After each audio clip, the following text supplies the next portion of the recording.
I'm here today to speak in favor of HB 166. I recognize that this bill would increase the tax on beer, and while I support that, I would really like to focus my testimony on what will happen with the money that will be raised. And I would really like to see this money go to the alcohol fund and alcohol prevention programs. Do you know how many alcohol ads the average youth has seen by the time they reach the legal age of driving? Well, according to the National Institutes on Media and the Family, they've seen about 75,000 ads. And all these ads are a result of the alcohol industry spending billions and billions of money to advertise their products to the public.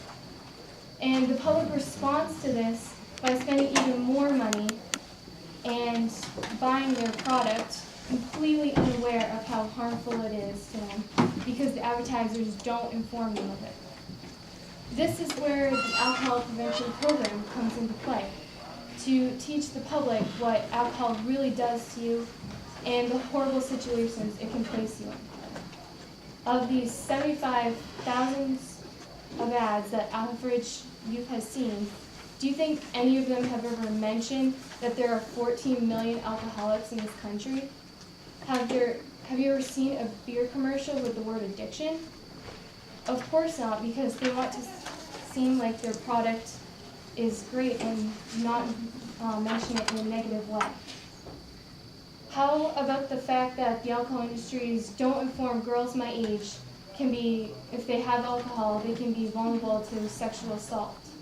In fact, I have a friend named Lindsay who comes to our presentations with us, and she tells a story about how when she was 14, she went to a party, she had 2 drinks, and she was raped by 2 men.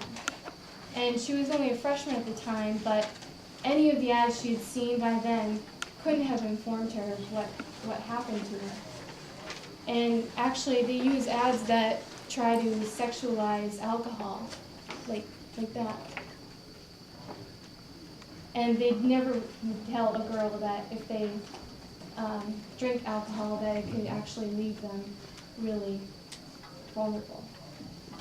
And the alcohol industry really likes to focus on don't drink and drive, but that doesn't even begin to tell a youth that they could drink so much, get alcohol poisoning, and die. It doesn't tell them that alcohol leads to depression, dependency, teen pregnancy, any of those things. And I believe that they try to make alcohol look safe and harmless and actually attractive to kids.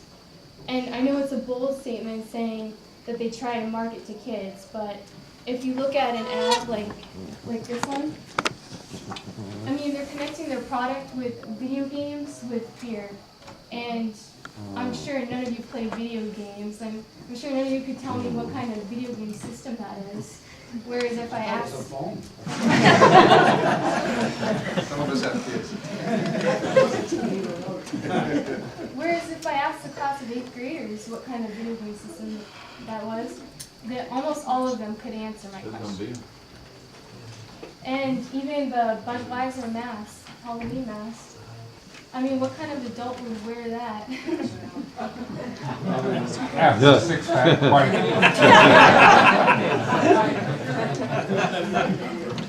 Well, my point is that the alcohol industry is advertising their product in a way that's very appealing to me and my peers.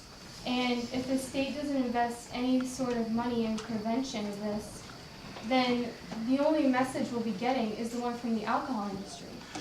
And so these are the reasons why I think the bill should be passed. This money could be used to prevent how you see these glamorous ads used by the alcohol industry.